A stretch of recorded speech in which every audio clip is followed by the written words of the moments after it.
Okay so hello students, start करते हैं topic magnetism. ठीक है, तो मैग्नेटिज्म हम दो पार्ट में पढ़ेंगे। कभी मैग्नेटिज्म 1 चल रहा है, फिर मैग्नेटिज्म 2 पढ़ेंगे। तो मैग्नेटिज्म 1 जो है तो उसमें हम चैप्टर है हमारा मैग्नेटिक इफेक्ट्स ऑफ करंट। ठीक, थोड़ा सा बेसिक देख लेते हैं हल्का सा। मैग्नेटिज्म जो वर्ड आया है वो आया है एक ग्रीक प्रोविंस था मैग्नीसिया, वहां से आया ये वर्ड। वहां पर एक और थी मैग्नेटिक मटेरियल की, तो वहां से ये वर्ड आया मैग्नीशिया। मैग्नीशिया से निकल गया मैग्नेटिज्म। ठीक, मैग्नेट। हमें यहाँ इस सेट और मैग्नेटिक का अगर आप थोड़ा सा यूज और देखो, पहले तो आपने देखा होगा, अगर शायद आपने पायरेट्स ऑफ द कैरिबियन देखी हो तो उसमें वो मैग्नेटिक कंपास तो सबने देखी होगी। जैसे पुराने टाइम में नॉर्थ साउथ डायरेक्शन पता करने के लिए मैग्नेटिक कंपास को यूज करते थे। ठीक है, तो मैग्नेटिक कंपास सिंपल होती है, अगर आप उसको फ्रीली छोड़ दो तो उसका एक एरो जो होता है, ये मैग्नेटिक कंपास होती है, तो ये हमेशा इस तरीके से ये नॉर्थ की तरफ पॉइंट करता है और ये साउथ की तरफ पॉइंट करता है। ठीक है, ये सबने मैग्नेटिक कंपास और मैग्नेटिक नीडल भी बोल सकते हैं इसको, ये हमने देखा हुआ। ठीक, तो चाइनीज भी मैग्नेटिज्म को बहुत सालों पहले यूज करते थे। वो यूज करते थे ऐसे, वो नहीं होते फॉर्च्यून टेलर, भविष्य बताते थे कि तुम्हारा क्या होगा तुम्हारा क्या होगा, तो इसलिए यूज करते थे चाइनीज लोग इसको। अब हम अपना चैप्टर स्टार्ट करते हैं। हमको पढ़ना है मैग्नेटिक इफेक्ट्स ऑफ करंट। तो मैग्नेटिक इफेक्ट्स ऑफ करंट में क्या है, तो एक एक्सपेरिमेंट हुआ। हैंस क्रिश्चियन ऑयस्टर्ड ने एक एक्सपेरिमेंट किया। वो एक्सपेरिमेंट ये था कि अगर आप किसी भी वायर में, जैसे किसी भी वायर में करंट फ्लो कराओगे तो उसके चारों तरफ एक मैग्नेटिक फील्ड क्रिएट हो जाएगा। मैग्नेटिक फील्ड का मैं थोड़ा सा आइडिया पहले दे देता हूँ, फिर हेनरी क्रिश्चियन के एक्सपेरिमेंट पे आएंगे। ये आपने सबने देखा होगा, ये हमने देख लिया, ये मैग्नेट है, नॉर्थ पोल साउथ पोल। ठीक है, यहाँ पर हम मैग्नेटिक फील्ड लाइंस बनाते थे, ऐसी फील्ड लाइंस बनती थी। ये जो है मैग्नेटिक फील्ड लाइंस। ठीक है, तो एक मैग्नेट के चारों तरफ एक मैग्नेटिक फील्ड क्रिएट होता है और ये फील्ड लाइंस उस मैग्नेटिक फील्ड को रिप्रेजेंट कर रही है। ये आप सबने देखा होगा, ये अंदर भी चलती है। बाहर किधर जाती है, नॉर्थ टू साउथ, अंदर किधर जाती है, साउथ टू नॉर्थ। ठीक, तो ये हो गया मैग्नेटिक फील्ड। तो मैग्नेटिक फील्ड को अब हम डिनोट किससे करेंगे, मैग्नेटिक फील्ड डिनोट करेंगे भाई इसको बी वेक्टर से। कैसी क्वांटिटी, सिंस वेक्टर है तो वेक्टर क्वांटिटी होगी, वो तो क्लियर ही है।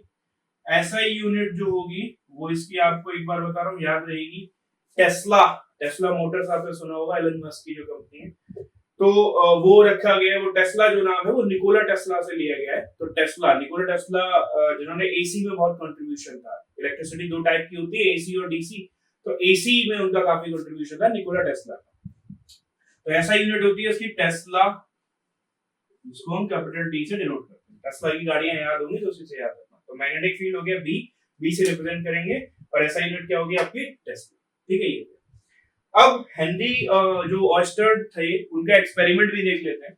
उनका एक्सपेरिमेंट ये था सिंपल, उन्होंने एक अरेंजमेंट लिया, एक बैटरी ली, एक स्विच लिया और एक ये अरेंजमेंट ले लिया।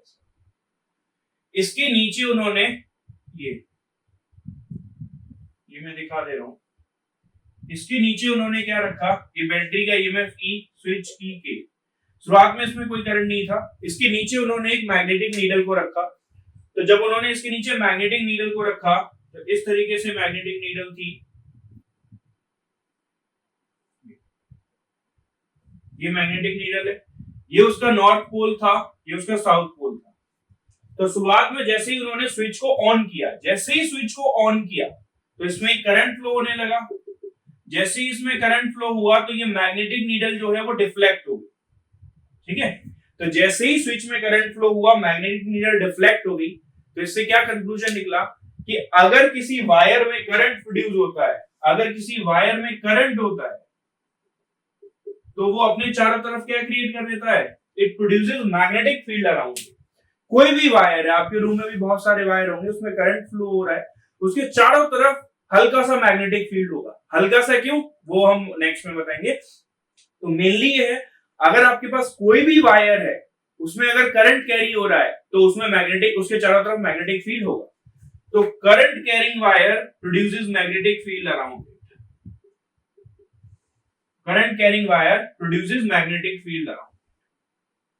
ये देखो, ये वायर था, इसमें करंट फ्लो हुआ तो इसके चारों तरफ एक मैग्नेटिक फील्ड क्रिएट हुआ।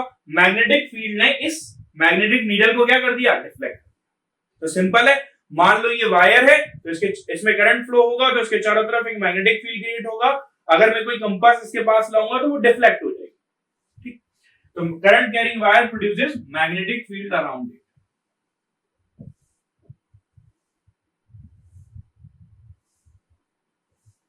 ठीक है, तो इसको याद रखना, current carrying wire produces magnetic field around. ठीक, तो देखो अब हमें मैग्नेटिक फील्ड आगे समझना है।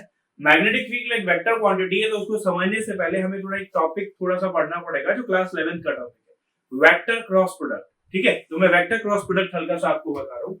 एक डॉट प्रोडक्ट होता है, क्रॉस प्रोडक्ट। डॉट प्रोडक्ट तो बहुत इजी होता है, मैं हल्का सा बता दे रहा हूँ। डॉट प्रोडक्ट, वेक्टर का डॉट प्रोडक्ट, ये बिल्कुल सिंपल होता है। ए वेक्टर बी वेक्टर, इनका एंगल थीटा, तो ए डॉट बी कितना हो जाता है, ए बी cos थीटा। इसमें कोई नई चीज नहीं है, सबको पता होगा, पहले भी हम पढ़ चुके हैं। A dot B is A B cos। हमें मेन समझना है वेक्टर क्रॉस प्रोडक्ट, ये बहुत इंपॉर्टेंट है। इसके डायरेक्शन को बहुत अच्छे से समझना बहुत ज्यादा इंपॉर्टेंट है। पूरे चैप्टर में इसका यूज होता रहेगा, vector cross product. Vector cross product, ठीक है भाई, ये यूज होता है। देखो इसको, मान लो मैंने ये इस तरीके से ऐसे बनाया, ये मेरा ए वेक्टर है, ये मेरा बी वेक्टर है और इनके बीच में एंगल है थीटा। क्लियर, ये मेरा ए वेक्टर है, ये मेरा बी वेक्टर है। मैं समझा दे रहा हूं, ये उंगली आपको दिख रही है, ये पहली वाली उंगली ए वेक्टर, ये दूसरी वाली उंगली बी वेक्टर। तो वेक्टर क्रॉस प्रोडक्ट कैसे लेते हैं ध्यान से समझना, ऐसे रखी हुई है, ये पहली उंगली दूसरी उंगली, तो ये दो उंगली है। अब मैं अपने राइट हैंड को लूंगा, राइट हैंड की उंगलियों को घुमाऊंगा, ये मेरी उंगली है, ये घूम रही है, तो राइट हैंड की उंगलियों को घुमाऊंगा तो जो थंब होगा वो मुझे डायरेक्शन बताएगा ए क्रॉस बी का। राइट हैंड की उंगलियों को घुमाऊंगा ए से बी की तरफ, किधर से किधर की तरफ, ए से बी की तरफ। क्यों ए से बी की तरफ क्यों घुमाऊंगा, क्योंकि यहां क्या लिखा हुआ है, ए क्रॉस बी। क्या लिखा है, पहले वेक्टर से दूसरे वेक्टर की तरफ घुमाते। तो ये मेरा फिर से बता रहा हूं, ये ए है, मैं ये बना दे रहा हूं, ये पहली वाली उंगली ए है, ये वाली उंगली मेरी बी है, तो ये ए है, ये बी है। ठीक है भाई, ये ए हो गई, ये बी हो गई। अब मैं इसको घुमा रहा हूं, तो मैं इसको घुमा देता हूं, राइट हैंड की उंगलियां लूंगा ए वेक्टर से बी वेक्टर की तरफ, ए से बी की तरफ, तो थंब कहां जा रहा है मेरा, ऊपर। थंब कहां जा रहा है, ऊपर, तो ये हो गया ए क्रॉस बी। फिर से देख लो इधर, ये ए वेक्टर है, ये बी वेक्टर है, राइट हैंड लूंगा, याद रखना राइट हैंड ही लेना है, लेफ्ट हैंड लोगे तो गलत आएगा। ए बी, ए से बी की तरफ, ए से बी की तरफ, थंब कहां जा रहा है, ऊपर, तो ये हो गया ए क्रॉस बी। तो ये ए, ये बी, तो ए क्रॉस बी किधर आएगा भाई, this is A cross B. ठीक है, तो ये सिंपल सा होता है जिससे हम ए बी वेक्टर से ए क्रॉस बी, कोई भी वेक्टर है। अब मैं अगर आपसे बोलूं, मान लो अब बताओ ए क्रॉस बी किधर होगा, ये ए है, ये बी है, तो ए क्रॉस बी किधर आ रहा है, आपकी तरफ आ रहा है। ए क्रॉस बी किधर आ रहा है, आपकी तरफ आ रहा है। ऐसे देखो, ये ए, ये बी, ए क्रॉस बी किधर आ रहा है, मेरी तरफ आ रहा है। ठीक है, ऐसे देखो, ये ए, ये बी, ए क्रॉस बी करना है, ए से बी की तरफ किधर आ रहा है, इधर। क्लियर हुआ कि नहीं, तो भाई सिंपल है, फिर से देख लो, ए, ये बी, ए क्रॉस बी करेंगे तो ये हमें ए क्रॉस बी का डायरेक्शन, ए क्रॉस बी, थंब हमें डायरेक्शन। क्लियर है, तो ये याद रखना। प्लस इसके अलावा थोड़े से आपको ये आई कैप जे कैप का कंसेप्ट भी याद होगा, तो i cap cross j cap, ठीक है, ये किधर आता है आपका, k cap, j cap cross k cap is i cap, and k cap cross i cap is जे।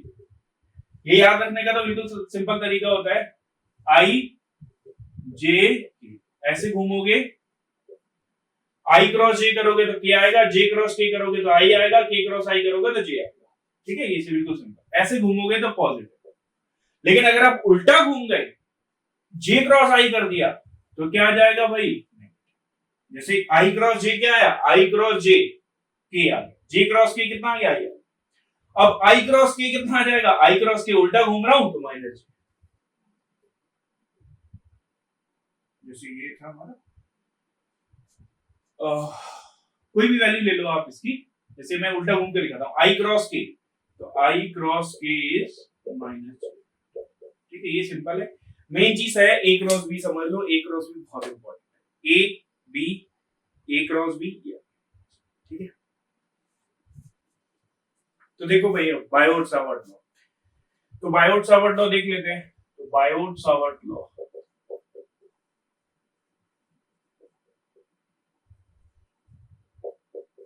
ठीक, हेनरी ऑस्टन ने हमें सिर्फ ये बताया, ऑस्टन ने, कि भाई कोई भी वायर है उसमें करंट फ्लो करेगा तो उसके चारों तरफ एक मैग्नेटिक फील्ड क्रिएट हो जाएगा, लेकिन उसकी वैल्यू वगैरह के बारे में कोई आइडिया नहीं था। बायोट सावर्ट लॉ ने पहली बार अगर कोई वायर है उसमें करंट फ्लो कर रहा है तो उसकी वजह से किसी भी पर्टिकुलर पॉइंट पर कितना मैग्नेटिक फील्ड क्रिएट होगा उसकी वैल्यू है, ठीक है। तो वो देख लेते हैं। ये मान लो हमारा कोई वायर है, इसको ध्यान से समझना, ये कोई वायर है एक्स और वाई, वायर जा रहा है, इसमें करंट फ्लो हो रहा है आई, ये मान लिया मैंने आई करंट फ्लो, ठीक है भाई। अब मुझे इस वायर की वजह से मैग्नेटिक फील्ड पता करना है किसी पॉइंट पी पर, ये कोई पॉइंट पी होगा पी। तो बायोट सावर्ट ने बताया, बायोट सावर्ट ने पूरे वायर की वजह से नहीं बताया, बायोट सावर्ट ने वायर के छोटे से हिस्से की वजह से बताया। तो बायोट सावर्ट ने इस वायर का छोटा सा हिस्सा लिया, ये रहा इस वायर का छोटा सा हिस्सा, ये मैं ड्रॉ कर दे रहा हूं, ये इस वायर का छोटा सा हिस्सा हो गया, इसको मैंने किस वेक्टर से डिनोट किया, डीएल वेक्टर से, छोटी सी लेंथ डीएल। अब मैंने छोटी लेंथ है तो इस वजह से डीएल लिखा है। नॉर्मली लेंथ स्केलर होती है, बट यहाँ लेंथ को हम कैसा ट्रीट कर रहे हैं, वेक्टर। अब क्वेश्चन है अगर लेंथ वेक्टर है तो उसका डायरेक्शन कहां से आएगा, तो लेंथ का डायरेक्शन वही होगा जो करंट का डायरेक्शन होगा, ठीक है। तो यहां मैं लिख दे रहा हूं डीएल का डायरेक्शन, इसको मैं हटा दूंगा, डीएल का जो डायरेक्शन होगा वो डायरेक्शन ऑफ करंट की तरफ होगा, ठीक। तो ये पूरा वायर है, इसमें करंट फ्लो कर रहा है। अब इसका छोटा सा हिस्सा है डीएल, इस डीएल की वजह से मुझे मैग्नेटिक फील्ड पता करना है पी पॉइंट पर। तो मैंने इसको यहां से यहां ज्वाइन किया, ये आ गया। तो ये कौन सा वेक्टर आ गया, आर वेक्टर, तो ये आर वेक्टर आ गया। तो ध्यान से देखना, ये वायर का छोटा सा हिस्सा डीएल है, तो ये यहाँ मैग्नेटिक फील्ड क्रिएट करेगा। तो ये सिंस वायर का हिस्सा छोटा है तो ये जो मैग्नेटिक फील्ड क्रिएट करेगा वो भी छोटा होगा, तो इस वजह से उसको मैं बी नहीं लिखूंगा, डीबी लिख रहा हूं। तो इसने यहाँ मैग्नेटिक फील्ड क्रिएट कर दिया, तो वो मैग्नेटिक फील्ड अगर मैं लिख दूं तो that magnetic field is dB, ये पी पॉइंट था हमारा, तो मैग्नेटिक फील्ड कितना आ गया, डीबी। आगे अब ये जो मैग्नेटिक फील्ड डीबी है ये किन किन चीजों पे डिपेंड करता है वो देखिए, ये डीएल वेक्टर है और ये आर वेक्टर है, इनके बीच में एंगल कितना है भाई, थीटा। डीएल वेक्टर ऊपर की तरफ, आर वेक्टर साइड, ठीक है। फिर से देख लो, एक्स वाई वायर है, उसमें आई करंट फ्लो हो रहा है, उसका छोटा सा हिस्सा डीएल है, डीएल की वजह से पी पॉइंट पर मैग्नेटिक फील्ड कितना है, डीबी, ठीक है। ये याद रखना, ये जो मैग्नेटिक फील्ड डीबी है ये डीएल की वजह से है, पूरे वायर की वजह से नहीं है, सिर्फ डीएल की वजह से, ठीक। तो ये जो डीबी है ये हमें पता चला कि डीबी इज प्रोपोर्शनल टू, ये जो डीबी है दैट बिकम्स प्रोपोर्शनल टू आई, यानी जितना ज्यादा करंट फ्लो कराओगे उतना ज्यादा मैग्नेटिक फील्ड होगा, ठीक है। फिर अगर आपने वायर का हिस्सा छोटा ले रखा है तो कम मैग्नेटिक फील्ड होगा, वायर का हिस्सा ज्यादा ले रखा है तो ज्यादा मैग्नेटिक फील्ड होगा, डीएल। तो DV proportional to I, DV proportional to DL, ठीक। फिर आ जाता है डीवी प्रोपोर्शनल टू, ये डीएल वेक्टर, ये आर वेक्टर। तो डीएल वेक्टर ऊपर की तरफ है, आर वेक्टर थोड़ा साइड में है, तो इनके बीच में एंगल थीटा है, तो DV proportional to sine theta, ठीक है। ये सारे एक्सपेरिमेंटल ऑब्जर्वेशंस थे। फिर डीवी को अगर हमने और देखा तो DV was proportional to 1/r²। अब इन सारे रिजल्ट को अगर मैं क्लब कर दूं तो DV is proportional to I DL sine theta upon r², ये आ गया भाई हमारा डी। तो DV comes out to be DV is proportional to I DL sine theta upon r²। अब फिर अगेन वही चीज आ गई, प्रोपोर्शनलिटी हटेगा तो कांस्टेंट आएगा। थोड़ा सा कूलम्स लो याद करो इलेक्ट्रिक फील्ड का, वहां पर भी फोर्स इसी तरीके से आ रही थी, F proportional to Q1 Q2 by r², लगभग, मतलब एक जस्ट आइडिया दे रहा हूं। वहां प्रोपोर्शनलिटी हटी थी तो कांस्टेंट आया था 1/4 पाई एप्सिलॉन नॉट। 4 पाई तो आपको पता है, एप्सिलॉन नॉट को हम क्या बोलते थे, परमिटिविटी ऑफ वैक्यूम या फ्री स्पेस। यहां पर क्या आएगा, यहां पर एक नया कांस्टेंट आएगा जिसको हम बोलेंगे परमिएबिलिटी, याद रखना परमिएबिलिटी। तो अब मैं इसको हटाऊंगा तो dB it will be mu naught upon 4 pi, ये constant mu naught upon 4 pi, बाकी सारी चीजें वही I DL sine theta upon r, ये आ गया भाई हमारा। अब आप कहोगे ये म्यू नॉट क्या है, अभी बता देता हूं मैं आपको। म्यू नॉट अभी बताया था, सिंस ये सब कहां हो रहा है, ये वैक्यूम में हो रहा है, ठीक है, तो ये वैक्यूम में हो रहा है तो हमने इसको ऐसे लिख दिया। तो ये जो म्यू नॉट अपॉन 4 पाई है, this mu naught is called permeability of free space, या फिर और you can say vacuum. Permeability of free space और वैक्यूम, यानी वहां पर म्यू नॉट एप्सिलॉन नॉट होता है परमिटिविटी, यहां पर है परमिएबिलिटी। परमिएबिलिटी का बस एक सिंपल सा आइडिया दे दे रहा हूं आपको, क्या है ये टर्म।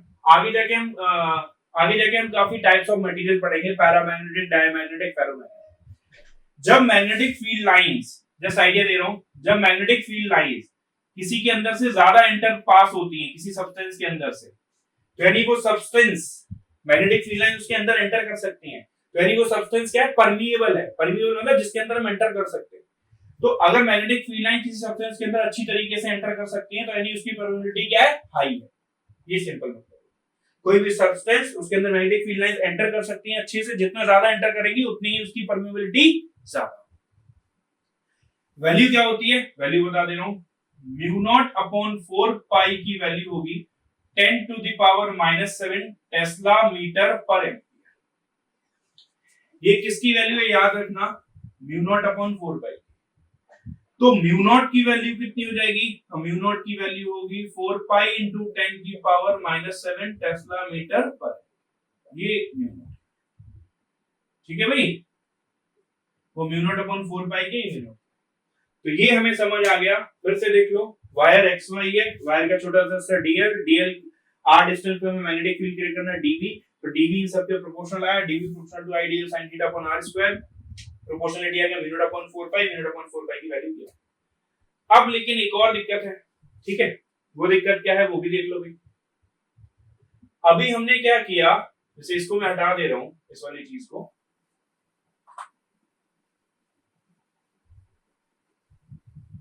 देखो भाई इसको, अब मुझे डायरेक्शन बताना है, डीबी का डायरेक्शन बताना है, क्योंकि डीबी वेक्टर क्वांटिटी है। तो अब मैं यूज करूंगा वेक्टर क्रॉस प्रोडक्ट।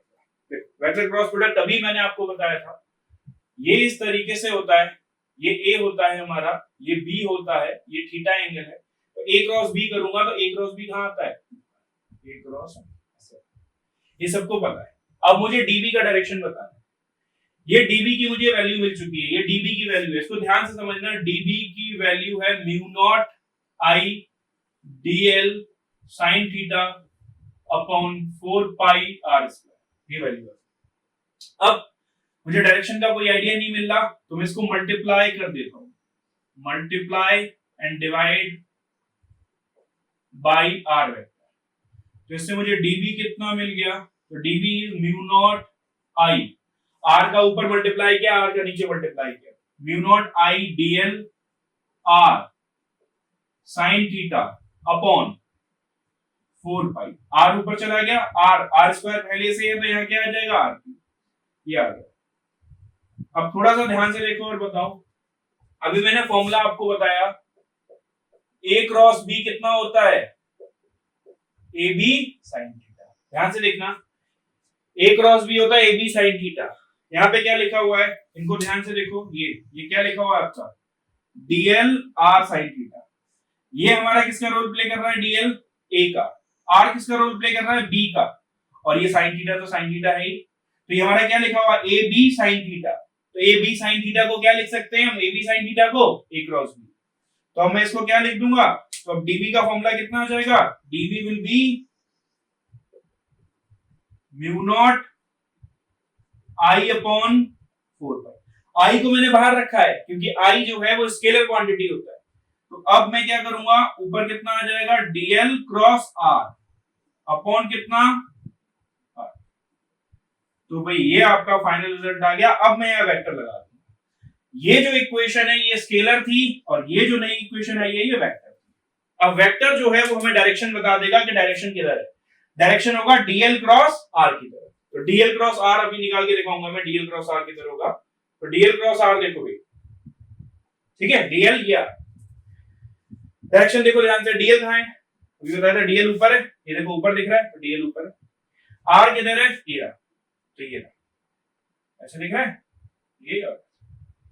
अब डीएल क्रॉस आर करूं, राइट हैंड को लूंगा पहले वेक्टर से दूसरे वेक्टर की तरफ, यानी डीएल से आर की तरफ, तो डीएल क्रॉस आर किधर जा रहा है मेरा, हाथ अंदर जा रहा है। एक और चीज आपको बता दूं, जैसे अगर मैं सिंपल सी कंसेप्ट बताऊं आपको, ये आपके पास एरो होता है, ये एरो है हम लोगों के पास। जब ये एरो आपके आपके सामने आएगा, ये मान लो एरो है ये हमारे, अगर ये एरो तुम्हारी तरफ आएगा, तुम्हारे सामने आएगा ऐसे, तो आपको एरो का पॉइंट दिखेगा ना, तो एरो जब बाहर आ रहा होगा तो हम क्या बोलेंगे, ऐसे डॉट बनाएंगे, और इसको क्या बोलेंगे, आउटवर्ड। क्लियर। लेकिन जब एरो अंदर जा रहा होगा तो आपको एरो का पीछे का हिस्सा दिखेगा, ये रहा पीछे का हिस्सा, तो हम यहां क्या बना देंगे, क्रॉस बना देंगे, और इसको हम क्या बोल देंगे, याद रखना। अगर डॉट बना हुआ है तो एरो आपकी तरफ आ रहा है, यानी इस बोर्ड से बाहर निकल रहा है, किस बोर्ड से, इस बोर्ड से जिसको आप देख रहे हैं, तो बोर्ड से बाहर निकल रहा है तो मतलब आउटवर्ड, और बोर्ड के अंदर जा रहा है तो मतलब इनवर्ड। ये क्लियर है, ठीक है।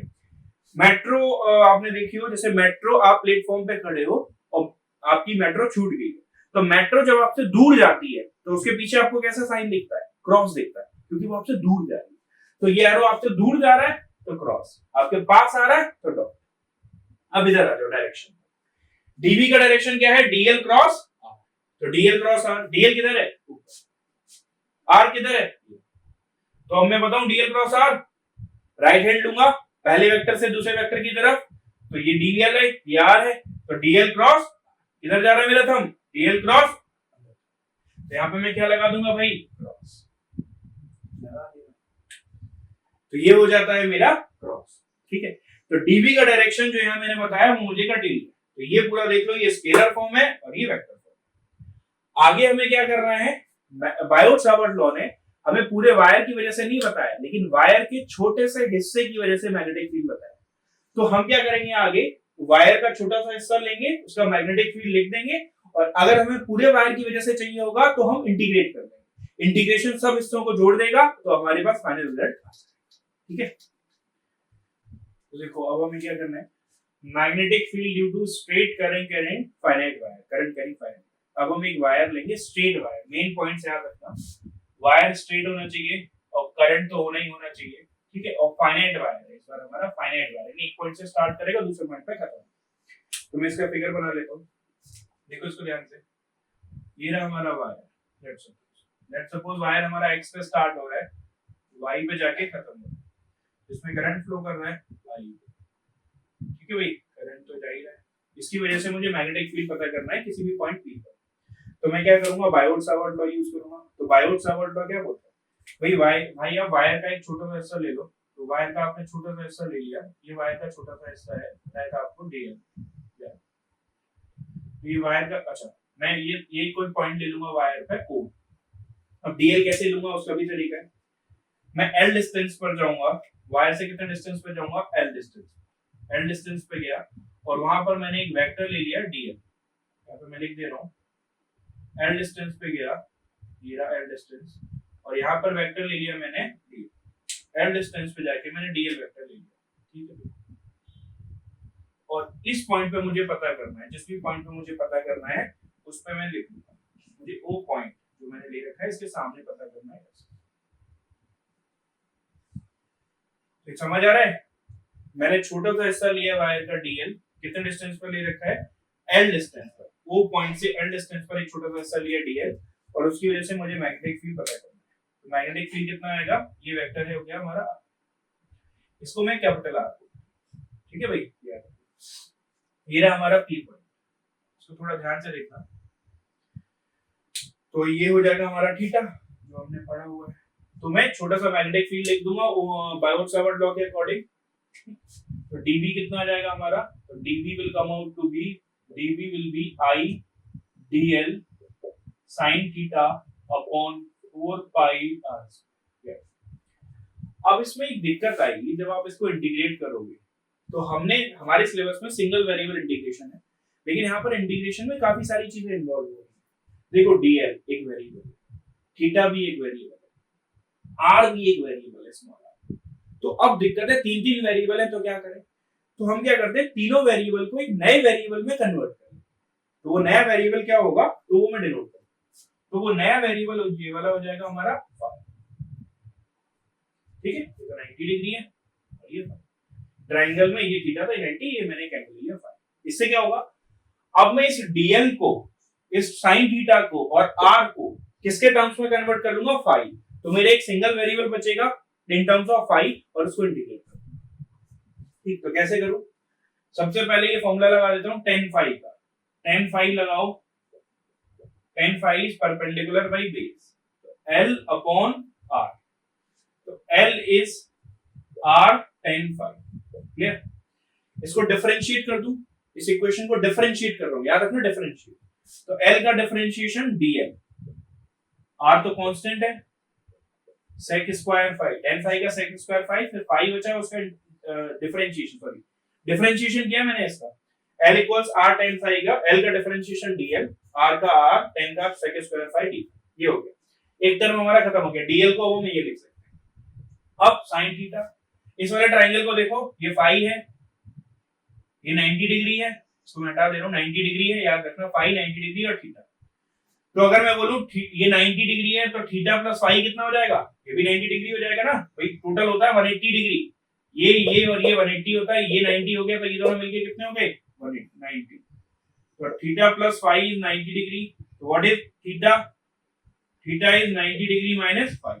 इसका साइन ले लो, मुझे चाहिए साइन थीटा, तो मैं लिख दूंगा साइन थीटा, तो sine theta will be sine 90 minus phi, तो साइन थीटा किसके बराबर आ जाएगा, cos फाई।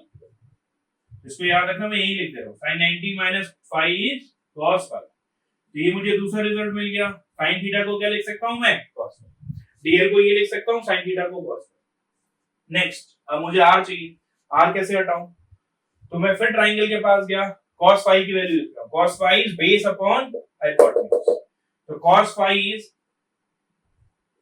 बेस कितना है, कैपिटल R, हाइपोटेन्यूज कितना है, स्मॉल r, तो r इक्वल्स कितना बचेगा, r अपॉन cos फाई, जिसको क्या मैं लिख सकता हूं मैं, 1 upon cos phi is sec phi. तो ये मैंने r, तो देखो मैंने तीनों टर्म लिख दिए, ठीक है, तीनों टर्म फाई के टर्म्स में। अब इन तीनों की वैल्यू ले जाके वहां डाल दूंगा, तो तीनों की वैल्यू ले जाके डाल दूंगा, ठीक है, तो मैं तीनों की वैल्यू ले जाके डाल देता हूं। तो अब जो हमारा dv है वो कितना हो जाएगा, i dl की जगह डालो r sec square phi d phi sin theta की जगह cos फाई अपॉन 4 पाई और कुछ, सॉरी म्यू नॉट रह गया था ना हमारा, ये याद रख लेना, म्यू नॉट लिख देना, क्योंकि म्यू नॉट होता है ना फॉर्मूले में, लग रहा था कुछ मिसिंग है, ये म्यू नॉट लिख देना, क्योंकि म्यू नॉट हर जगह छूट गया था, म्यू नॉट अपॉन 4 पाई आईडी होता है ना, तो बस म्यू नॉट यहां लिख दो, बाकी ये तो हमने निकाल लिया है। अब r स्क्वायर की जगह कितना डालो, स्मॉल r की जगह r स्क्वायर sec स्क्वायर, तो इससे dv कितना आएगा वही बताओ, sec स्क्वायर फाई से sec स्क्वायर फाई कट गया, एक r से r कट गया, तो mu not i upon 4 pi r cos phi d। अब भाई ये बचा, अब मुझे क्या करना है, इसको इंटीग्रेट करना है, ठीक है, ये तो मैंने रिजल्ट निकाल लिया, अब मैं इसको हटा रहा हूं बीच वाले पोर्शन को, यहां से अब मैं इंटीग्रेशन करना शुरू करूंगा, फिर आपको लिमिट डाल के बताऊंगा कि लिमिट कितनी है, ठीक है, तो ये मैंने हटा दिया, अब लिमिट डाल के बताता हूं, तो ये मेरा आ गया dv equals mu not i upon 4 pi r cos phi d phi, ठीक है। अब लिमिट का मतलब होता है वायर कहां से स्टार्ट हो रहा है, कहां पे खत्म कर रहा है, तो वायर कहां से स्टार्ट हो रहा है खुद ही बता दोगे भाई, वायर स्टार्ट हो रहा है यहां से x पॉइंट से, तो मैं इसको यहां से ज्वाइन करूं x से, खत्म हो रहा है y पर, तो इसको यहां से ज्वाइन करूं y। हमारा वेरिएबल क्या है, फाई, वेरिएबल क्या है, मैं इसको इंटीग्रेट कर रहा हूं, integration dv mu not i upon 4 pi r integration cos phi d phi. अब लिमिट डालनी है मुझे, लिमिट इंपॉर्टेंट है, वायर x पॉइंट से स्टार्ट हो रहा है और y तक जा रहा है, ध्यान देना इसको। तो मेरे लिमिट किसकी डालनी है ये भी देख लेते हैं, जिसके आगे d लगा होता है उसकी लिमिट डालते हैं फाई की लिमिट। तो भाई आप नीचे जाओगे पहले, ठीक है। तो जब आप नीचे जाओगे, यहां जाओगे पहले और फिर ऊपर जाओगे, तो नीचे जाओगे तो मैं एंगल लिखूंगा -φ1 और जब ऊपर जाओगे तो एंगल लिख दूंगा मैं फाइव। तो मुझे लिमिट कहां से कहां तक डालनी है, यहां से स्टार्ट हो रहा है वायर तो ये एंगल कितना हो गया φ1 और यहां तक जा रहा है वायर तो ये एंगल कितना हो गया फाइव। ठीक है, तो मैं यहां लिमिट डाल देता हूं, दिस इज -φ1 से 5। अब मैं इसको सॉल्व करूंगा। ठीक है भाई, तो सॉल्व क्या, इंटीग्रेशन आपको पता ही होगा, तो dv का इंटीग्रेशन b हो जाएगा, dv का integration dv is b mu not i upon 4 pi r cos phi का इंटीग्रेशन sin फाई, लिमिट -φ1 से φ2, तो b विल बी, लिमिट डालो भाई, upper limit minus lower limit,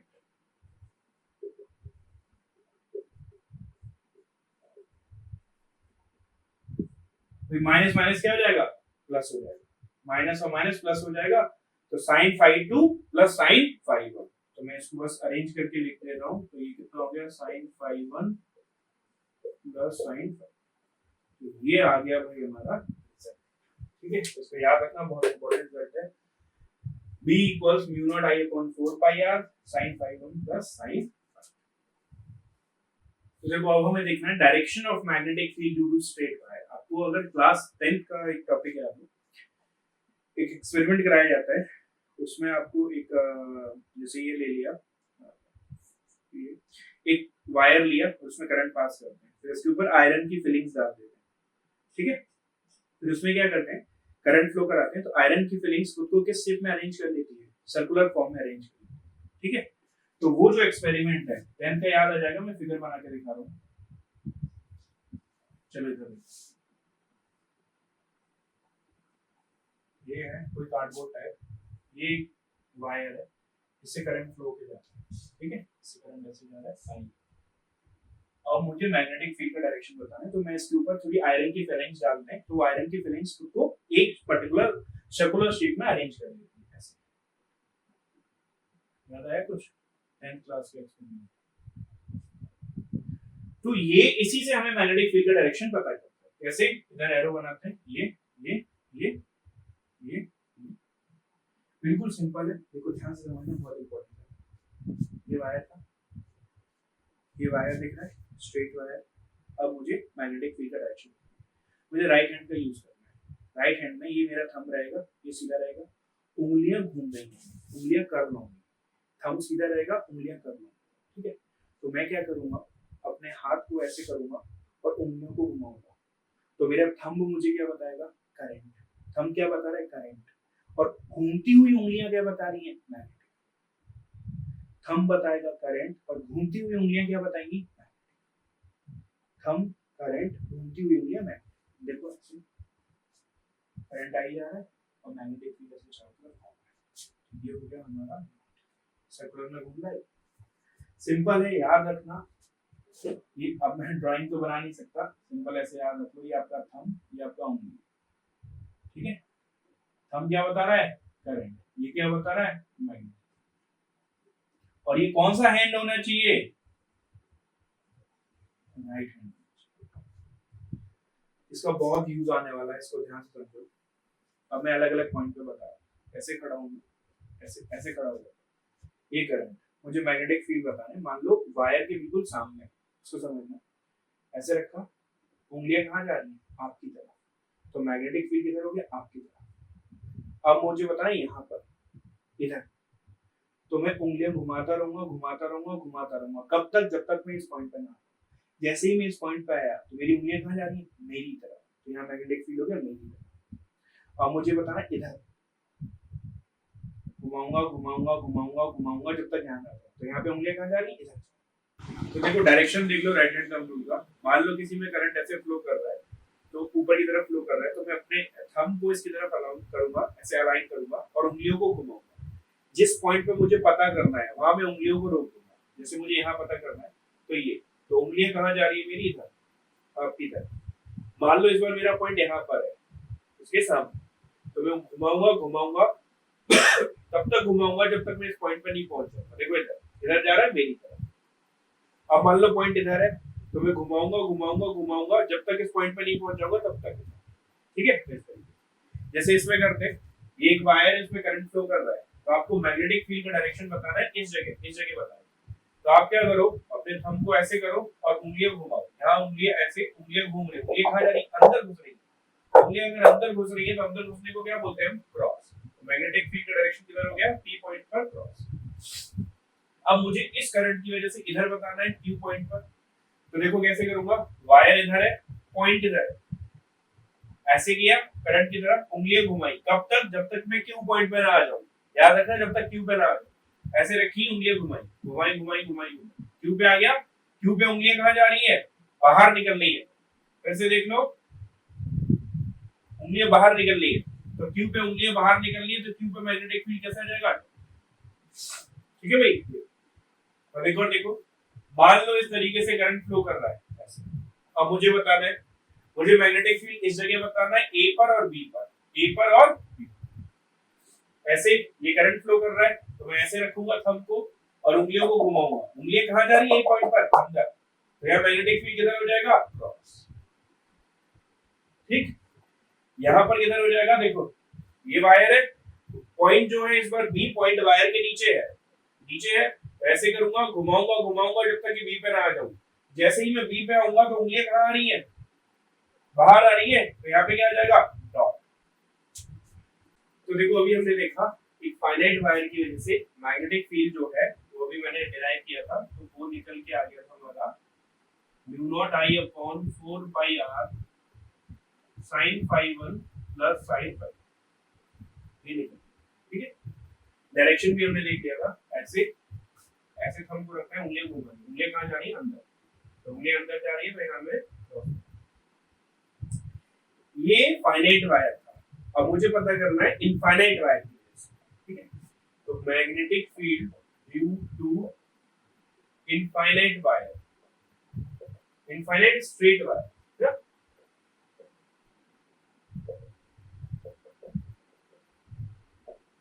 और ये सेल्फ अंडरस्टूड है कि करंट कैरिंग होगा, करंट होगा तभी मैग्नेटिक फील्ड क्रिएट होगा।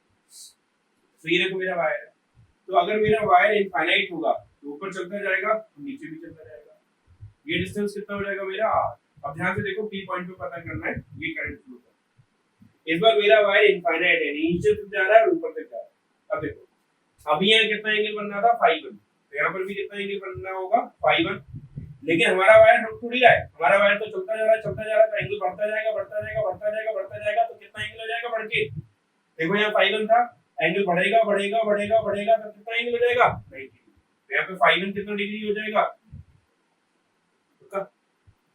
अब y पॉइंट हमारा यहाँ पे था, तो ये y पॉइंट है, तो ये हमारा एंगल होता था फाई 2। लेकिन इस बार हमारा वायर कैसा है, इनफाइनाइट, तो वायर चलता जा रहा है चलता जा रहा है चलता जा रहा है चलता जा रहा है, एंगल बढ़ता जा रहा है। कब तक बढ़ेगा एंगल, जब तक 90। तो फाई 2 भी कितना हो गया, 90। ठीक है, तो इनफाइनाइट वायर के केस में फाई 1 फाई 2 90 डिग्री हो जाएंगे, तो हम उसमें 90 90 डाल दें।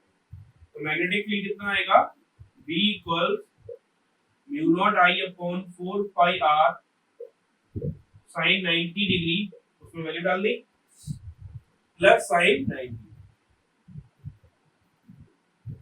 Mu naught I upon 4 pi r sin 90 1 plus 1। तो भाई ये कितना आ गया निकल के, b comes out to be mu not I upon 2 pi r। इस रिजल्ट को याद रखना, बहुत इंपॉर्टेंट रिजल्ट है।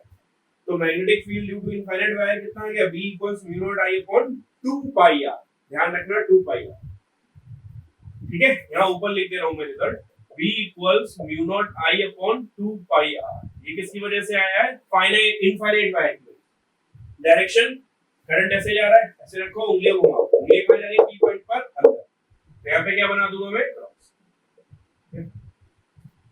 ठीक है, तो ये मेरा फाइनाइट वायर की वजह से ये था, इनफाइनाइट वायर की वजह से ये है। अब मैं सेमी इनफाइनाइट वायर की वजह से कर रहा हूं, तो magnetic field due to semi infinite wire.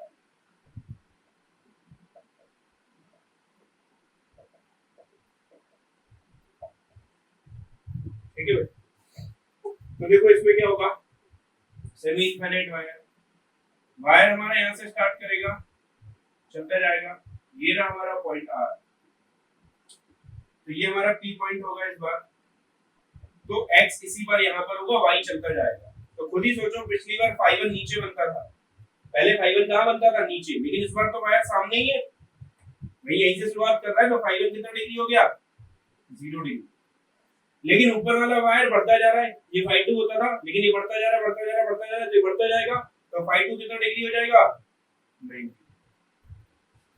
यानी इस बार फाई 1 0 डिग्री लूंगा मैं, और फाई 2 90 डिग्री। तो अब मैं b की वैल्यू डाल दूंगा mu naught I upon 4 pi r phi 1 यानी 0 degree plus sin 90, b equals mu not sin 0 0 हो गया, इसको हटा के sin 0 को कितना कर दूं, 0, sin 90 कितना हो गया, 1 हो गया, तो 0 प्लस 1 कितना हो गया, 0 प्लस 1 इज 1, तो कितना आ गया, म्यू नॉट आई अपॉन 4 पाई। ठीक है, तो इसको याद रखना, फाइनाइट की वजह से ये, इनफाइनाइट की वजह से ये, और सेमी इनफाइनाइट की वजह से। डायरेक्शन, करंट ऊपर जा रहा है, ऊपर जा रहा है, तो अंदर जा रही है उंगलियां, ऐसे क्रॉस। ठीक है, तो ये एक इंपॉर्टेंट रिजल्ट देखो, इसको नोट करके लिखना भाई। जैसे मान लो हमारे पास कोई स्ट्रेट वायर है, एक्स वाई वायर है, इसकी वजह से मुझे मैग्नेटिक फील्ड, ये मेरा एक्स वाई वायर है, इसकी वजह से मुझे मैग्नेटिक फील्ड पता करना है वायर के सामने, सामने मतलब ऊपर भी हो सकता है या वायर के नीचे भी, ठीक है, यानी वायर के सामने हो या पीछे या वायर के ऊपर ही। मान लो मुझे ये सामने का पॉइंट है पी, इसमें पता करना, तो कैसे पता करूंगा, वायर सावर को लगा दूं, यहां से छोटा सा एंगल, छोटा सा एलिमेंट लूंगा डीएल, एरिया डीएल, ये कौन सा वेक्टर बनाऊंगा मैं, आर वेक्टर, एक बार डीएल भी ऊपर है, आर भी ऊपर है, तो इससे थीटा कितना आ जाएगा मेरा, 0। अब मैं बायोट सावर्ट लॉ लगाऊंगा, तो b equals mu not I DL sin 0 degree upon 4 pi r, sin 0 0 आ गया, तो b कितना आ गया, 0। मतलब समझे, यानी वायर के सामने वाले पॉइंट पर मैग्नेटिक फील्ड हमेशा कितना होगा, 0। ये मेरे कोई वायर है एक्स वाई, अगर मैं इसके सामने के किसी पॉइंट पर मैग्नेटिक फील्ड निकालता हूं, तो वो हमेशा 0 होगा, चाहे वो ऊपर हो चाहे वो सामने, मतलब वायर के सामने, चाहे ऊपर हो चाहे नीचे, यहाँ पर भी मैग्नेटिक फील्ड कितना होगा, 0। इसको नोट करके लिखना, magnetic field in front of the wire is 0, magnetic field, यानी ये वायर है, इसके सामने हमेशा मैग्नेटिक फील्ड, चाहे ऊपर हो चाहे नीचे, मैग्नेटिक फील्ड कितना रहेगा, 0। तो देखो भाई, ये क्वेश्चन दे रखा है हमको, दो वायर दे रखे हैं, इनफाइनाइट वायर है, ये वायर नंबर 1 है, इसमें 4 एम्पीयर का करंट है, ये वायर नंबर 2 है, इसमें 2 एम्पीयर का करंट है। ठीक है, अब हमें मैग्नेटिक फील्ड बताना है। क्वेश्चन ये है, find magnetic field eight points P and Q। तो पॉइंट P और पॉइंट Q पर हमें मैग्नेटिक फील्ड बताना है, एक एक करके करते हैं, पहले पॉइंट P पर निकालते हैं मैग्नेटिक फील्ड, फिर पॉइंट Q पर। ठीक, तो पहले मैं पॉइंट P पर चलता हूं, ये तो आपने नोट कर लिया होगा, तो मुझे मैग्नेटिक फील्ड पहले निकालना है पॉइंट P पर, पॉइंट P। तो पॉइंट P पर पहले मुझे मैग्नेटिक फील्ड डिनोट करना पड़ेगा। ठीक है, देखो ये पॉइंट P पर जब मैं मैग्नेटिक फील्ड निकालूंगा, तो वो किसकी वजह से होगा, वायर नंबर 1 की वजह से और वायर नंबर 2 की। ठीक है, पॉइंट P पर निकालना है वायर 1 वायर 2, जो भी आएगा उसको जोड़ देंगे, जो भी आंसर है जोड़ेंगे, सब्ट्रैक्ट करेंगे, वो डिपेंड करता है डायरेक्शन क्या है। ठीक है, ये वायर 1 पॉइंट ये, कैसे करेंगे, ऐसे उंगली घुमाएंगे, कब तक, जब तक हम P पर ना पहुंच जाए, तो ऐसे घुमाया घुमाया घुमाया घुमाया घुमाया, अब हम P पर पहुंच गए, मैग्नेटिक फील्ड लाइन कहां जा रही है, मेरी उंगली कहां जा रही है, बाहर, तो इसका मैग्नेटिक फील्ड कैसे बन जाएगा, डॉट, समझ आया ना, ऐसे घुमाया घुमाया घुमाया घुमाया घुमाया, तो कैसे बन गया मैग्नेटिक फील्ड B। अब पॉइंट P पर मैग्नेटिक फील्ड बन गया B1 वायर नंबर 1 की वजह से। अब मुझे पॉइंट P पर बताना है वायर नंबर 2 की वजह से, तो कैसे, ऐसे रखा, पॉइंट P इधर है, ठीक है, ये पॉइंट P इधर है, याद रखना, ऐसे रखा, घुमाया घुमाया घुमाया घुमाया, जब तक मैं पॉइंट P पर ना, पॉइंट P इस साइड है ना, इस साइड, तो घुमाया घुमाया घुमाया जब तक मैं पॉइंट P पर नहीं आया, फिर से उंगलियां कहां जा रही है, बाहर, तो फिर से उंगलियां बाहर जा रही है, इसको क्या बोल दूंगा मैं, ये, तो इसकी वजह से भी मैग्नेटिक फील्ड बाहर आ रहा है, उसकी वजह से भी मैग्नेटिक फील्ड बाहर आ रहा है, तो दोनों की वजह से मैग्नेटिक फील्ड क्या हो जाएगा, जुड़ जाएगा, तो बस निकाल लेते हैं। तो magnetic field will be V1 plus mu not I1 upon 2 pi R1 plus mu not I2 upon 2 pi R. Common ले लेता हूं मैं म्यू नॉट अपॉन 2 पाई। I1 कितना है, वायर नंबर 1 का करंट है 4, R1 कितना है, इसका P पॉइंट से डिस्टेंस कितना है 2 सेंटीमीटर, मीटर में कन्वर्ट करना पड़ेगा, माइनस प्लस इसका करंट कितना है 2 एम्पीयर, इसका डिस्टेंस कितना है पॉइंट P से 2 प्लस 2 प्लस 2 यानी कितना 6 अपॉन 6 into 10 की पावर माइनस। अच्छा, म्यू नॉट अपॉन 2 पाई की वैल्यू कितनी होगी, ये आप सबको पता है। म्यू नॉट अपॉन 4 पाई की वैल्यू कितनी होती है 10 की power minus 7, mu naught upon 4 pi की वैल्यू होती है। तो म्यू नॉट अपॉन 2 पाई की वैल्यू कितनी हो जाएगी 2 into 10 की पावर माइनस 7। तो याद रहेगी म्यू नॉट अपॉन 4 पाई की ये होती है म्यू नॉट अपॉन 2 पाई की। तो म्यू नॉट अपॉन 2 पाई की वैल्यू डाल दी 2 into 10 की पावर माइनस 7, 10 की पावर माइनस 2 ऊपर लेके जाऊं, 10 की पावर माइनस 2 ऊपर लेके जाऊं, 10 की पावर प्लस 2 हो जाएगा और कॉमन लेके बाहर निकाल दूंगा। ये कितना आ जाएगा 2 यानी 2 प्लस 3 यानी 1/3। कितना आ गया भाई 3 2 6 और 1 7, 7/3 यानी ये 14/3 into 10 की पावर माइनस 5 क्या टेस्ला। ये आ गया भाई आपका वैल्यू। एक इस पॉइंट पे मैग्नेटिक फील्ड आया है, ये मैग्नेटिक फील्ड आया पॉइंट P पर। अब मैं पॉइंट Q पर निकाल के दिखा रहा हूं। पॉइंट Q पर देखो भैया, पॉइंट Q पर ये वैल्यू याद रखना, ये वैल्यू फिर से यूज होगी। तो पॉइंट Q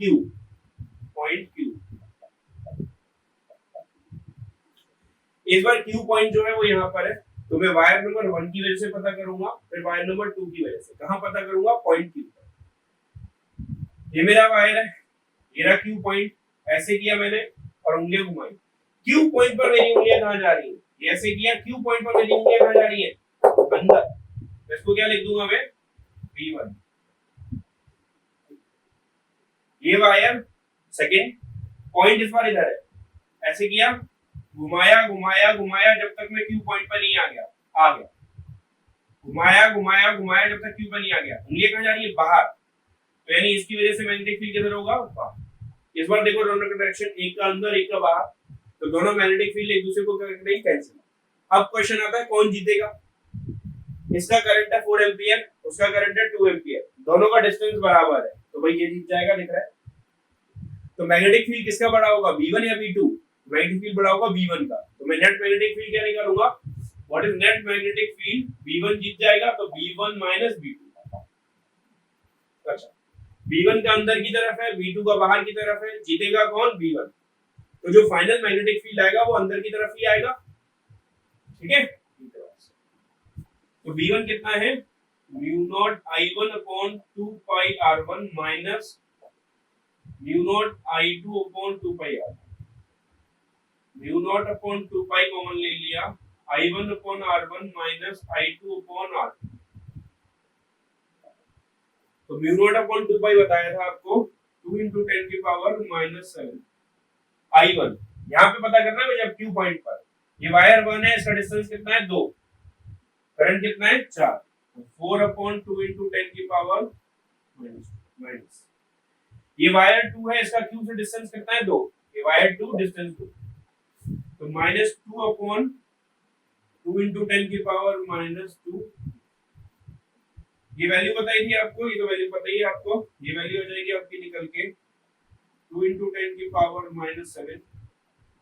10 की पावर माइनस 2 पर जाएगा, 10 की पावर 2 हो जाएगा, 10 की पावर 2 हो जाएगा, 10 की पावर 2 कॉमन निकाल लेंगे तो ये हो जाएगा 10 की पावर 2, 2 2 द 4 1, 2 minus 1 1। तो कितना आंसर हो जाएगा 2 into 10 की पावर माइनस 5 टेस्ला। क्या आएगा भाई, ठीक है भाई, दोनों पॉइंट पे वैल्यू। देखो भाई ये वाला क्वेश्चन है, find magnetic field at centre, ठीक है। ये मैं समझा दे रहा हूं। एक square A B C D, ठीक है, एक स्क्वायर ए बी सी, उसकी साइड दे रखी है 2a और ये भी 2a दे रखी है और उसमें करंट फ्लो हो रहा है I। तो आपको मैग्नेटिक फील्ड बताना है सेंटर ऑफ द स्क्वायर पर। अब खुद ही देख लो, स्क्वायर 4 पार्ट से मिलकर बनना है, तो मैं इस हिस्से को 1 बोल दे रहा हूँ, इस हिस्से को 2 बोल दे रहा हूँ, इस हिस्से को 3 बोल दे रहा हूँ और इस हिस्से को 4, ठीक। तो मैग्नेटिक फील्ड चारों के हिस्सों की वजह से होगा। पहले मैं डायरेक्शन पता कर लूं। ये वायर नंबर 1 है, ऐसे किया, वो पॉइंट पे पता करना है, ऐसे किया और उंगली कहां जा रही है, तो मैग्नेटिक फील्ड किधर आ गया, वायर नंबर 2 मेरा ऐसे है, पॉइंट नीचे, हमको ऐसे किया इसकी तरफ और घुमाया, उंगलियां कहां जा रही है, समझ नहीं आ रहा तो इधर बता दो, ये मेरा ऐसे है बीसी, पॉइंट यहाँ पर है, ऐसे किया, उंगलियां घुमाई, कहां जा रही है, इधर जा, अंदर जा, ठीक है। मैंने क्या किया, ऐसे किया, उंगलियां घुमाई अंदर, तो ये B2 भी किधर आ गया, अंदर। अब थर्ड वाले की वजह से देखो, ये जो करंट है ये ऐसे जा रहा है, ऐसे, तो ऐसे करूंगा मैं और उंगलियां कहां जा रही है मेरी, तो थर्ड वाले की वजह से भी किधर आ जाएगा, अंदर। यहाँ पे भी क्या बना दूंगा मैं, क्रॉस। और फोर्थ वाले की वजह से देखो, फोर्थ वाले की वजह से क्या होगा, ये ऐसे, तो मैग्नेटिक फील्ड किधर होगा, ये ऐसे किया मैंने, मैग्नेटिक फील्ड, ये क्या हो जाएगा, मैग्नेटिक फील्ड अंदर। तो इतना मुझे क्लियर हो गया, 1 की वजह से, 2 की वजह से, 3 की वजह से, 4 की वजह से, सबकी वजह से किधर आ रहा है, अंदर की तरफ। तो सब अगर अंदर की तरफ है तो सारे मैग्नेटिक फील्ड क्या हो जाएंगे, जुड़ जाएंगे, ठीक है। अच्छा, अब आप सिमेट्री से ये भी तो बोल सकते हो कि सारे मैग्नेटिक फील्ड बराबर होंगे क्योंकि सारी साइड्स बराबर, तो मैं बोल सकता हूँ कि मैग्नेटिक फील्ड जो है वो सबका बराबर होगा। तो मैं बोल सकता हूँ B1 is equal to B2 is equal to B3 is equal to B2। तो नेट मैग्नेटिक फील्ड निकालने का तरीका क्या है, किसी एक की वजह से निकाल लो और उसमें 4 का क्या कर देगा, मल्टीप्लाई, ठीक है, क्योंकि सब जुड़ जाएंगे। तो अब मैं क्या करूं, B1 निकाल ले, तो B1 मतलब इस वायर की वजह से, इस वायर की वजह से, तो ये मैंने डिस्टेंस ले लिया, ये डिस्टेंस याद आया, इस डिस्टेंस को क्या बोलते थे, R। तो ये R कितना आ गया, ये पूरी साइड 2a है, तो ये डिस्टेंस कितना आ गया, ये आ गया। तो अब मैं इसको यहां से ज्वाइन करूंगा, यहां से और यहां से, ये एंगल कितना होता था हमारा, φ1, ये एंगल कितना होता था हमारा, φ1 कितना आ गया, 45 डिग्री, φ2 कितना डिग्री आ गया, 45, आगे 45 डिग्री, 45 डिग्री। तो B1 will be mu naught I upon 4 pi r sin φ1 plus sin φ2। हमने फाइनाइट वायर वाला कांसेप्ट लगा दिया इसे, ठीक। तो B1 की वैल्यू बताओ, mu naught I upon 4 pi r, अच्छा r की वैल्यू लिख देता हूँ, r किसके बराबर है, 1 sin 45 degree plus sin 45 degree, तो mu naught I upon 4 pi a 1 by root 2 plus 1 by root 2, mu naught I upon 4 pi a 2 by root 2, ठीक है, 2 by root 2 लिख सकते हो या root 2 into root 2, तो एक root 2 से root 2 कैंसिल आउट हो जाएगा, तो यहाँ कितना बचेगा, root 2। ये आ गया मेरा V1, ठीक है। मुझे टोटल मैग्नेटिक फील्ड चाहिए, तो टोटल मैग्नेटिक फील्ड कितना होगा, B1 plus B2 plus B3 plus B4, it will B, अब चारों बराबर है, B1 B2 B3 B4, तो मैं डायरेक्ट लिख सकता हूँ 4 टाइम्स ऑफ B1, और एक का डायरेक्शन किधर है, अंदर, सारे सबका डायरेक्शन किधर है, अंदर, तो सबका डायरेक्शन नेट डायरेक्शन में लिख दिया, इनवर्ड। तो B will be 4 times of B1, B1 ये लिखा हुआ है, mu naught I upon 4 pi a into root 2, 4 से 4 कैंसिल आउट हो गया, root 2 times of mu naught I upon pi, ठीक है क्या, ठीक है भाई, ये हमारा आंसर है, root 2 mu naught I upon। तो देखो ये वाला क्वेश्चन देखो, अब ये हमें सिचुएशन दे रखी है,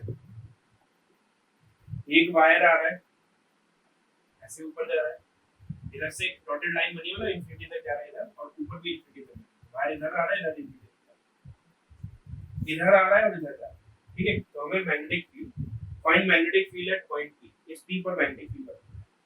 तो क्वेश्चन मतलब ये है कि P पॉइंट पे जब मैं मैग्नेटिक फील्ड पता करूंगा तो किस किस की वजह से होगा, पहले ही बता, मैं वायर के हिस्से बता रहा हूं।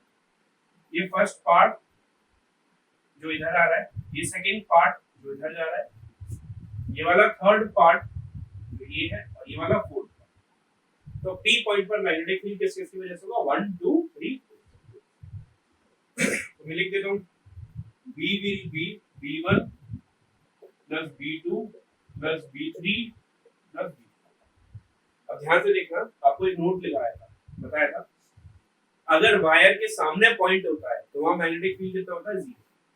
ये वायर नंबर 1 है और जिस पॉइंट पर हमें पता करना है वो इसके सामने है, तो वायर नंबर 1 की वजह से P पॉइंट पर मैग्नेटिक फील्ड कितना होगा, 0, क्योंकि ये वायर के बिल्कुल सामने। तो B1 वायर 1 की वजह से मैग्नेटिक फील्ड 0। सिमिलरली वायर 3 की वजह से भी P पॉइंट 3 के भी सामने है, तो 3 की वजह से भी P पॉइंट पर मैग्नेटिक फील्ड कितना हो जाएगा, 0। अब बचे वायर नंबर 2। वायर नंबर 2 कैसा वायर है, यहाँ पे शुरू हो रहा है और एंड तक जा रहा है, यानी ये सेमी इनफाइनाइट हो गया, एक जगह पे रुका हुआ और एक जगह चलता जा रहा है, तो ये सेमी इनफाइनाइट हो गया। तो इसकी वजह से यहाँ मैग्नेटिक फील्ड कितना आएगा, mu not I upon 4 pi R, semi infinite की वजह से आता था, तो कितना आएगा B2 की वजह से, mu not I upon 4 pi R, R मतलब इसका डिस्टेंस, तो आर किसके बराबर हो गया, a, 4 pi a plus direction और बता दो, ऐसे जा रहा है, ऐसे किया हमने और तब तक आए जब तक P पॉइंट पर ना आ गए, ऐसे किया, घुमाया घुमाया घुमाया, P पॉइंट पर आ गया, किधर जा रही है मेरी उंगलियां, बाहर, किधर आ गया V2, ठीक है, तो यहाँ मैंने डॉट लगा, क्लियर। अब इसकी वजह से बता दो, इसकी वजह से ये नीचे जा रहा है, तो ये नीचे जा रहा है, तो मैं उंगलियों को ऐसे नीचे करूंगा, ऐसे 4 की वजह से बता रहा हूं। अच्छा 4 कैसा वायर होगा, यहाँ शुरू हो रहा है 4 और चलता चला जा रहा है, तो 4 भी कैसा वायर है, सेमी इनफाइनाइट, तो यहाँ से चलता चला जा रहा है, सेमी इनफाइनाइट, तो कैसे करूंगा, यहाँ पर ऐसे ऐसे किया और P पॉइंट तक पहुंच रहे, घुमाया घुमाया घुमाया, तब तक घुमाया जब तक मैं P पॉइंट पर नहीं पहुंचा, जब P पॉइंट पर पहुंचा तो उंगलियां कहाँ जा रही है, बाहर, यानी इसकी वजह से भी कितना हो गया, बाहर, B2 था, तो इसकी वजह से भी कितना लिख दे रहा हूँ, B4 की वजह से म्यू नॉट आई अपॉन 4 पाई, इसका डिस्टेंस भी कितना है, 1, ये भी बाहर है, दोनों जुड़ जाएंगे, आंसर कितना आ जाएगा, mu naught I upon 2 pi